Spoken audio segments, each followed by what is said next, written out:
بسم اللہ الرحمن الرحیم الحمد للہ رب العالمین الصلاۃ والسلام علی رسولہ الکریم وعلی آلہ واصحابہ اجمعین الی یوم الدین اما بعد فاعوذ باللہ السمیع العلیم من الشیطان الرجیم بسم اللہ الرحمن الرحیم یا ایھا الذین آمنوا اطیعوا اللہ واطیعوا الرسول واولی الامر منکم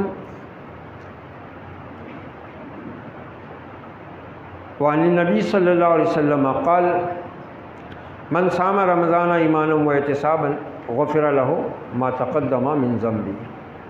محترم خواتین و حضرات، کل ابتدائیہ میں ہم نے روزے کے معنی، روزے کو عربی میں صیام یا صوم کہتے ہیں، جس کے معنی ہوتے ہیں کسی چیز سے رک جانا، اور شرعی اصطلاح میں دن بھر اللہ کے حکم سے کھانے پینے اور دیگر روزے کو فاسد کرنے والی تمام چیزوں سے بچنے کا نام صوم یا صیام ہے۔ اور اس کی فضیلت میں الحمدللہ کل 4 حدیثیں ہمارے سامنے آ چکی ہیں۔ اب روزے کی 4 قسمیں ہیں۔ روزہ 4 قسم کا ہوتا ہے۔ سب سے پہلا روزہ ہے فرض یا واجب، جو رمضان کا ہے۔ دوسرا روزہ ہوتا ہے واجب میں، فرض نہیں ہوتا، وہ واجب ہوتا نظر کا روزہ، جو کوئی مرد کوئی عورت اپنے رب سے نظر مان لے کہ پروردگار یہ میرا فلاں بیمار شفا پا جائے گا، میرا فلاں کام یہ انجام پا جائے گا، یہ میری فلاں پریشانی دور ہو جائے گی، تو میں تیرے لیے 2 روزے رکھوں گا، 4 روزے رکھوں گا۔ تو یہ جو نظر مانی جاتی ہے یہ بھی واجب ہوتے ہیں، اس کو پورا کرنا ضروری ہے۔ اور دوسری قسم ہے نفلی اور مستحب روزوں کی، اور تیسری قسم ہے مکروہ روزے کی، ایک روزہ مکروہ ہوتا، اور چوتھی قسم ہے وہ روزہ جو حرام ہے۔ فرض، واجب، نفل، سنت، مستحب، مکروہ، حرام، یہ 4 قسمیں ہیں روزے کی۔ اب فرض روزے کیا ہے؟ فرض روزے کی بھی 3 قسمیں ہیں۔ 4 قسمیں تو روزے کی ہو گئی، اب جس میں جو پہلی قسم ہے فرض روزے، وہ فرض کی بھی 3 قسمیں ہیں۔ نمبر 1 رمضان کے روزے، نمبر 2 اس روزے کے کفارے کے روزے، یعنی اگر کسی نے جان بوجھ کے روزہ توڑا رمضان کا تو اس کے بدلے اس کو 1 روزے کے بدلے 2 مہینے کے روزے رکھنے ہوں گے، یا 60 مسکینوں کو کھانا کھلانا پڑے گا، یا پھر ایک غلام آزاد کرنا پڑے گا۔ یہ کفارے کے روزے بھی فرض ہوتے ہیں۔ اور کفارے کے روزے کے علاوہ پھر جو نظر مانے ہوئے روزے ہیں، کیونکہ وہ انسان نے اپنے اوپر واجب کیا ہوا ہوتا ہے، وہ اللہ نے نہیں فرض کیا۔ اللہ نے رمضان کے روزے فرض کیا، لیکن اگر آدمی کسی معاملے میں کسی کام کے لیے روزے کی نظر مان لے تو وہ روزہ پھر واجب میں آ جاتا ہے، وہ انسان نے اپنے اوپر واجب کیا ہے۔ تو اس میں سب سے پہلے حکم ہم رمضان کے روزوں کا سنیں گے، اللہ تعالیٰ نے اور اس کے رسول نے اس سلسلے میں کیا ہمیں ہدایات دی ہیں۔ رمضان کے روزے قرآن و سنت اور اجماع امت تینوں کی روح سے فرض ہیں، اس میں کوئی اختلاف نہیں ہے، کبھی بھی نہیں رہا ہے اور آج بھی الحمدللہ نہیں ہے۔ اللہ تعالیٰ کا ارشاد ہے، یا ایھا الذین آمنوا کتب علیکم الصیام کما کتب علی الذین من قبلکم، اے ایمان لانے والو تم پر روزہ فرض کر دیا گیا ہے جیسا کہ تم سے پہلے لوگوں پر فرض کیا گیا ہے۔ اور کیوں کیا گیا ہے یہ؟ شہر رمضان الذی انزل فیہ القرآن ھدی للناس وبینات من الھدی والفرقان فمن شہد منکم الشہر فلیصم، سورہ بقرہ آیت نمبر 183 تا 185۔ رمضان وہ مہینہ ہے جس میں قرآن نازل کیا گیا، جو انسانوں کے لیے سراسر ہدایت ہے اور ایسی واضح تعلیمات پر مشتمل ہے جو راہ راست دکھانے والی اور حق و باطل کا فرق کھول کر رکھ دینے والی ہیں۔ لہذا اب تم میں سے جو شخص اس مہینے کو پائے اس کے روزے رکھے۔ نبی صلی اللہ علیہ وسلم کا ارشاد ہے، اسلام کی بنیاد 5 چیزوں پر رکھی گئی ہے: لا الہ الا اللہ محمد الرسول اللہ کی شہادت دینا، نماز قائم کرنا، زکوٰۃ ادا کرنا، ماہ رمضان کے روزے رکھنا، اور استطاعت ہونے کی صورت میں اللہ کے گھر کا حج کرنا۔ یہ قرآن و سنت سے اس بات کی دلیل ہے کہ یہ روزہ فرض ہے۔ قرآن نے حکم دیا، نبی نے اس کو دین کی بنیادوں میں سے ایک بنیاد، ایک رکن قرار دیا ہے۔ حضرت ابو ہریرہ رضی اللہ عنہ سے روایت ہے کہ ایک مرتبہ جب رمضان آیا تو نبی صلی اللہ علیہ وسلم نے فرمایا، تم پر ایک ایسا بابرکت مہینہ سایہ فگن ہوا ہے جس کے روزے اللہ نے تم پر فرض کیے ہیں۔ اس میں جنت کے دروازے کھول دیے جاتے ہیں اور جہنم کے دروازے بند کر دیے جاتے ہیں اور شیطان قید کر دیے جاتے ہیں۔ اس میں ایک رات جو 1000 مہینوں کی رات سے بہتر ہے۔ جو شخص اس کی خیر سے محروم رہا بس وہ محروم ہی رہ گیا۔ یہ احمد، نسائی اور بیہقی کی روایت ہے، اور اسی مضمون کی روایتیں تمام کتب احادیث میں صحیح سند کے ساتھ منقول ہیں۔ اور یہ جنت کے دروازوں کے کھلنے اور جہنم کے دروازوں کے بند ہونے کی تشریح آج خطبہ جمعہ میں کر چکا ہوں۔ حضرت ابو ہریرہ ہی سے روایت ہے کہ نبی صلی اللہ علیہ وسلم نے فرمایا، جس شخص نے اللہ پر ایمان اور اس کے اجر کی امید رکھتے ہوئے رمضان کے روزے رکھے، اس کے تمام پچھلے گناہ معاف کر دیے گئے، مگر شرط وہی ہے۔ پہلی بات تو یہ کہ روزہ فرض ہے ایمان والوں پر، پھر جو رکھتا ہے روزہ ایمان کے ساتھ، احتساب کے ساتھ، تو اس سے معلوم ہوا کہ ایمان اگر کسی کا صحیح نہیں ہے، بدعت میں گھرا ہوا ہے، کفر و شرک میں پڑا ہوا ہے، جمعرات کو چراغ جل رہا ہے اس کے گھر میں، تکیے کے نیچے لوہے کا ٹکڑا رکھا ہوا ہے، کمر میں دھاگا بندھا ہوا ہے، بچے کے پیر میں کڑا پڑا ہوا ہے، لڑکا ہے تو اس کے بال کی چوٹیاں بندھی ہوئی ہے، کیوں تو ابھی درگاہ پہ جا کے اتارنا ہے۔ یہ سب جس کے عقیدے اور اعمال ہوں ان کو ان سے کوئی فائدہ نہیں ہے۔ پہلی شرط ہے ایمان والا ہونا، اور ایمان کون سا؟ جو اللہ چاہتا ہے، خالص ایمان، اللہ کے ماں سوا نہ کسی کو حاجت روا جانے، نہ مشکل کشا سمجھے، نہ کسی سے مانگے، نہ فریاد کرے، نہ کسی کے لیے نظر مانے، نہ کسی کے لیے منت مانے، نہ کسی سے ڈرے، نہ کسی کے آگے ہاتھ پھیلائے، نہ کسی کے آگے دست سوال دراز کرے سوائے رب ذوالجلال کے۔ ایمان صحیح ہو، ایمان بغیر کسی شائبے کے، بغیر شک و شبے کے، بالکل صحیح سالم ایمان ہو آدمی کا، عقیدہ توحید پر، اللہ کی ذات پر، نبی کی رسالت پر، آخرت پر، فرشتوں پر، جنت پر، دوزخ پر، جتنے 6 بنیادی اصول ہیں عقیدے کے جن پر ایمان لانا ضروری، اس میں آدمی بالکل مخلص ہو، یقین کی کیفیت کے ساتھ اس کو وہ مانے کہ میں مسلم ہوں، میں مومن ہوں، یہ میرا عقیدہ ہے۔ تو پھر دیکھو اسی لیے پہلے خطاب کا کیسا ہو رہا ہے، یا ایھا الذین آمنوا، اے لوگوں جو ایمان لائے، اور نبی فرما رہے من صام رمضان ایمانا، ایمان کے ساتھ، صحیح ایمان ہوگا تو عمل قبول ہوگا۔ رمضان کے دنوں کی تعداد، اس پر اجماع ہے کہ کوئی عربی مہینہ 29 دن سے کم اور 30 دن سے زیادہ نہیں ہو سکتا۔ حضرت ابن عمر رضی اللہ عنہ سے روایت ہے کہ نبی صلی اللہ علیہ وسلم نے فرمایا، ہم ایک ان پڑھ قوم ہیں، مہینہ یوں ہے اور یوں ہے۔ اس کے بعد حدیث کے راوی ابن حرب نے اپنی انگلیوں کو 29 اور 30 پر موڑا، بخاری مسلم کی روایت ہے۔ یعنی آپ نے فرمایا کہ بھئی ہم ان پڑھ لوگ ہیں، امی لوگ ہیں۔ اللہ نے خود کہا هو الذی بعث فی الامیین رسولا منہم، اور پھر نبی کو بھی کہا نبی الامی، قوم کو بھی امی کہا اور نبی کو بھی امی کہا۔ امی کے معنی ہوتا ہے وہ انسان، وہ لوگ جو لکھنا پڑھنا نہیں جانتے۔ جاہل نہیں ہوتا اس کا مطلب، جاہل الگ ہوتا، جاہل الگ ہے، وہ لفظ بھی عربی کا ہے۔ جاہل اس کو کہتے ہیں جو حق بات کو سننے سمجھنے کے باوجود قبول کرنے سے انکار کرتا، وہ جاہل ہے۔ بے پڑھا لکھا انسان جاہل نہیں ہوتا، ان پڑھ ہوتا ہے، وہ جاہل نہیں بولتے اس کو۔ جاہل تو وہ ہے جو مسلمان ہو کے نماز نہیں پڑھتا، جاہل وہ ہے جو روزہ رکھنے کی طاقت رکھنے کے باوجود روزہ نہیں رکھتا، جاہل وہ عورت ہے جو کہتی ہے کہ پردہ آنکھ میں ہے، وہ پردے کی ضرورت نہیں ہے جو مولوی بیان کرتے ہیں۔ مولویوں کو بھیڑا دیے، اب اللہ اس کے اصول کے حکم کو غلط بولیں گے تو جوتے نہیں کھائیں گے کیا؟ تو مولویوں کا لگا دیے، یہ مولویوں نے نکالے، بولے پردہ ایسا نہیں ہے، پردہ آنکھ کا پردہ ہے، اور اس پہ بس نہیں کرتے۔ ان کی یہ جہالت، ان کی یہ حماقت ان کو جہنم کی طرف اور آگے ڈھکیلتی ہے۔ کیا کہتے ہیں؟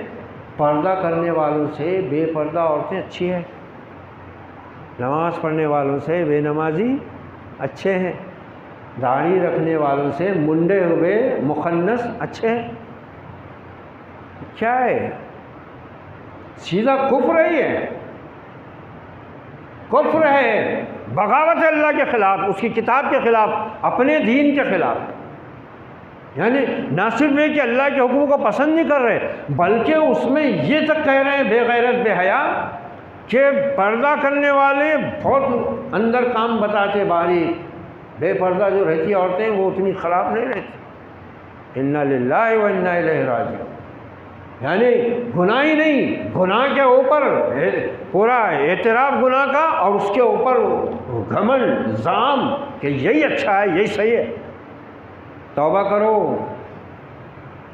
ایک تو اللہ کے حکم پر عمل نہیں کرنا، اور دوسرے اس کو اس سے برا بتانا جس سے اللہ نے روکا ہے۔ تو یہ اسی لیے ہوتا ہے۔ ان پڑھ رہے ہو اب ٹھیک ہے، وہ سن کے دین حاصل کر لے گا، مگر جاہل نہیں بننا۔ یہ جاہل نہیں ہے آج کے، ان احمقوں کو سمجھ ہی نہیں ہے کہ ان کے منہ سے وہ کیا بک رہے ہیں، دعویٰ ایمان کا کر رہے ہیں، اور پھر دوسری طرف اللہ اس کے رسول کے حکم کو غلط بتا رہے ہیں، عمل سے بھی بتا رہے، قول سے بھی بتا رہے۔ نفرت کرتی ہیں بہت سی عورتیں، پردے سے نفرت ہوتی ہے ان کو۔ یہ کفر ہے، شرک ہے یہ۔ اللہ ہدایت دے ان احمقوں کو، ان جاہلوں کو بھی۔ عجیب صورتحال ہو گئی ہے، مسلمان ہوئی اور اللہ کا حکم پسند نہیں آتا، نبی کی سنت پسند نہیں۔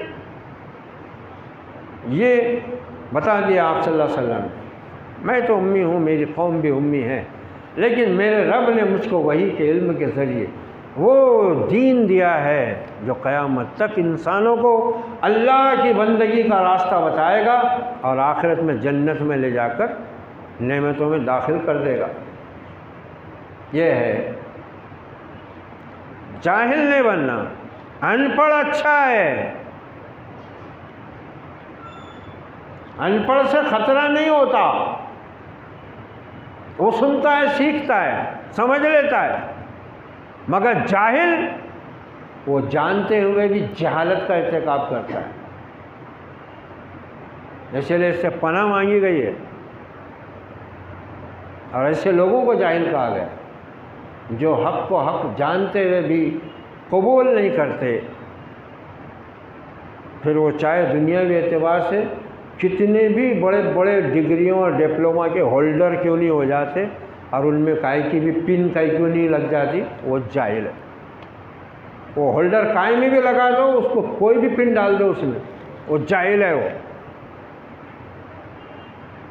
بھلے دنیا میں بڑا نام ہوں گا اس کا، بڑا اس کا مقام ہوں گا، اپنے فن میں ماہر ہوں گا وہ، لیکن اللہ اس کے رسول اور ایمان والوں کی نگاہ میں وہ جاہل ہے۔ اسی لیے اللہ نے کیا فرمایا، اذا خاطبہم الجاہلون قالوا السلام۔ رحمان کے بندے جاہلوں سے الجھتے نہیں، بلکہ سلام کر کے شرافت سے نکل جاتے ہیں۔ یہ ہے، وہ آپ نے بتایا۔ دیکھو، اور اس حدیث کی بنیاد پر ہی یہ جو لوگ کہہ رہے ہیں نا آج کہ حجاز کے چاند پر پوری دنیا کے مسلمانوں کو روزہ رکھنا اور یہ کرنا چاہیے، وہ اسی بنیاد پر کہتے ہیں۔ اس حدیث کی بنیاد پر دو آیات بھی ہیں کہ بھئی اللہ نے یہ علم دیا ہوا ہے، اور آج انسان اچھی طرح جان سکتا ہے کہ چاند کب طلوع ہونے والا ہے، اور نبی نے خود بتایا کہ ہم ان پڑھ لوگ ہیں، ہم کو ابھی ان چیزوں کا اتنا علم نہیں ہے، لہذا آگے اگر تم کو اللہ نے اس دنیا اور اس کائنات کے اندر جو اس نے کچھ راز رکھے ہیں اور اس کے لیے تم کو صلاحیت دی ہے، یہ جب تمہارے سامنے کھل جائیں اور تمہارے سامنے علم آ جائے تو پھر اس کے حساب سے تم کرنا۔ ہم تو امی لوگ ہیں، انگلیوں پر گنتے ہیں 29 30 بس، تو یہ بس حدیث کو بنیاد بناتے ہیں یہ لوگ۔ لیکن دیکھا جائے تو دلیلیں دونوں کے پاس ہیں، مگر سب سے مضبوط دلیل یہی ہے کہ 1400 برس سے امت کا عمل کس پر رہا ہے؟ چاند دیکھو روزہ رکھو، چاند دیکھو روزہ چھوڑو۔ آس پاس سے کہیں خبر مل جائے معتبر ذرائع سے قبول کی جا سکتی ہے، لیکن ایک دوسرے ملک کا جس کا وقت میں بھی فرق ہے، جغرافیہ میں بھی فرق ہے، اگر آج ہمارے پاس یہ ذرائع آ گئے ہیں نقل و حمل کے، آمد و رفت کے تیز ترین ذرائع کہ سیکنڈوں میں ہم سمندروں پار بات بھی کر سکتے ہیں، دیکھ بھی سکتے ہیں، سن بھی سکتے ہیں، تو یہ ایک الگ چیز ہے۔ شریعت اس کی پابند نہیں ہے اور شریعت کو اس کی ضرورت نہیں، شریعت مکمل ہو چکی محمد رسول اللہ صلی اللہ علیہ وسلم پر، بات ختم ہو گئی۔ ہاں ان چیزوں کے ذریعے سے دین کے اصول میں، دین کے کاموں میں اگر کوئی مدد ملتی ہے اس میں کوئی حرج نہیں ہے، بشرطے کہ وہ شریعت کے دائرے میں ہو۔ تو 1400 سال سے امت کا جس پر عمل ہے اس میں خام خواہ کیوں اپنے علم کے گھوڑے دوڑانا اور خام خواہ لوگوں کے ذہن میں کیوں انتشار پیدا کرنا؟ اور سیدھی سی بات ہے نا، اب دیکھو کل نظر آیا چاند، بدھ کے دن بالکل وہی آسمان تھا، وہی بالکل صاف مطلع تھا، تارا چمک رہا تھا، نہیں دکھا وہی جگہ پہ، اب کل بالکل وہ تارے کے نیچے صاف نظر آ رہا ہے۔ اس میں کیا ہے؟ اب اس کا کس کے پاس ثبوت ہے؟ بتاؤ، وہ بدھ کے دن کیوں نہیں دکھا ہمیں؟ وہیں دکھا جمعرات کے دن، بدھ کے دن کیوں نہیں دکھا؟ وہی آسمان تھا، وہی رنگ تھا اس کا لال ایسا پھیلا ہوا تھوڑا تھوڑا۔ تو یہ سب کیا ہے؟ بلا وجہ کے دیکھو، اصل میں جب کوئی قوم اپنے اصل مقصد حیات سے اور دین کی روح سے ہٹ جاتی ہے نا، تو شیطان اس کو بس ایسے ہی مسائل میں الجھا کر اپنا کام نکال لیتا ہے۔ رمضان کی اہمیت رہ گئی، روزے کا مقصد رہ گیا، قرآن سے وابستگی رہ گئی، وہ کچھ نہیں ہوتا، وہ اسی میں چلتا ہے۔ رمضان کی ابتدا اور انتہا، اس پر بھی اجماع ہے کہ رمضان کی ابتدا اور انتہا کا حساب چاند کو دیکھ کر کیا جائے گا۔ 29 شعبان کی شام کو اگر چاند نظر آ جائے تو اگلا دن یکم رمضان ہوگا اور اس دن روزہ رکھا جائے گا، ورنہ 30 دن کی گنتی پوری کی جائے گی اور اس سے اگلے دن روزہ رکھا جائے گا، خواہ 30 شعبان کو چاند نظر آئے یا نہ آئے، کیونکہ قمری مہینہ صرف 29 کا ہوتا یا 30 کا ہوتا، نہ 28 کا ہوتا کوئی مہینہ، نہ 31 کا ہوتا۔ اس لیے صاف سیدھا معاملہ ہے۔ ارے اللہ اپنے نبی کو 7 آسمانوں کے اوپر لے جا کر اپنی نشانیاں بتاتا ہے، جبرائیل امین کو آسمان سے نیچے زمین پر بھیج کر ان کو جنت دوزخ کی آخرت کی خبریں دیتا ہے، تو اللہ کے نبی کو کیا اللہ تعالیٰ حضرت جبرائیل کے ذریعے خبر نہیں دے سکتا تھا کہ اے نبی نہیں، چاند ہو گیا ہوا ہے، کل سے روزہ شروع کرو؟ ایسا نہیں ہوا، کبھی نہیں ہوا، کبھی نہیں ہوا ایسا۔ کیا تو جبرائیل نے آ کر آپ کو کہا کہ اے نبی نہیں، آج جو 29 شعبان ہے نا، بس یہ آخری ہے، آج چاند نظر نکل گیا ہے، تم کو نظر نہیں آیا، روزہ رکھو؟ ایسا ہوا ہی نہیں۔ آپ نے لوگوں کو حکم دے دیا کہ 30 دن پورے کرو، اور کبھی ایسا بھی ہوا کہ آپ کے پاس خبر آ گئی دوسرے علاقوں سے اور معتبر ذریعے سے آئی، تو آپ نے لوگوں کو حکم دے دیا کہ جنہوں نے روزے کی نیت کی ہو اور کچھ نہ کھایا پیا ہو وہ روزے کی نیت کر لیں۔ ایسا بھی ہوا، مگر یہ تو اب تماشے ہو گئے، انا کا مسئلہ ہو گیا ہوا ہے۔ رات کو 12-1 بجے تک بول رہے کہ کل روزہ رکھو، روزہ رکھو، نہیں دکھا چاند، نہیں دکھا، پھر دن کو 12 بجے بول رہے روزہ توڑ دو، روزہ توڑ دو، آج عید ہے، روزہ حرام ہے۔ تماشا بنا ہے شریعت کو، یہ اس سے ہوتا سیدھا یا ایھا الذین آمنوا اطیعوا اللہ واطیعوا الرسول، ایمان والو اطاعت کرو اللہ کی، اطاعت کرو رسول کی، بات ہی ختم۔ نہ اختلاف کو ختم کرنے کا راستہ ہی ہے، سب مسلمان اللہ اس کے رسول کی اطاعت کرنے لگ جائیں، کیا باقی رہے گا اختلاف؟ تو یہ روزہ، یہ رمضان کا بابرکت مہینہ ہمارے لیے ان ساری چیزوں کو لے کر آتا ہے، بجائے مسائل میں بحث کرنے کے اور ناقص علم یا آدھے علم کے ساتھ خام خواہ تحقیق کی طرف جانے کے۔ جو کچھ علماء حق نے لکھ دیا ہوا ہے، کتابوں میں موجود ہے، پڑھیں، سنیں، سمجھیں، اور جو اپنی سمجھ میں آئے صحیح بات وہ دوسرے کو بتا دیں، بات ختم۔ تو اب یہ دیگر مسائل چاند کی اس کی ضرورت نہیں ہے۔ اب روزے کے لیے کون سی چیزیں ضروری ہیں، رمضان کا روزہ کن لوگوں پر فرض ہے، کن لوگوں پر فرض نہیں ہے، اور اگر کوئی روزہ رکھنے میں کسی ایسی چیز کا مرتکب ہو جائے جس سے روزہ مکروہ ہوتا ہے یا باطل ہوتا ہے، وہ کون سی چیزیں، یہ انشاءاللہ آگے مسائل ہمارے سامنے آئیں گے۔ اللہ تعالی ہم سب کو پوری نیک نیتی اور اخلاص کے ساتھ اپنے عقیدے کو سمجھنے اور اپنے عقیدے کے اوپر پختہ یقین اور ایمان اور عقیدے کے ساتھ قائم رہنے کی توفیق و سعادت نصیب فرمائے۔ اللہ تعالی ہمیں ہر عبادت کو اپنی پسند، اپنی مرضی کے مطابق، اپنے نبی پاک پر نازل کیے ہوئے شریعت کے مطابق ادا کرنے کی توفیق سے ہمکنار کرے۔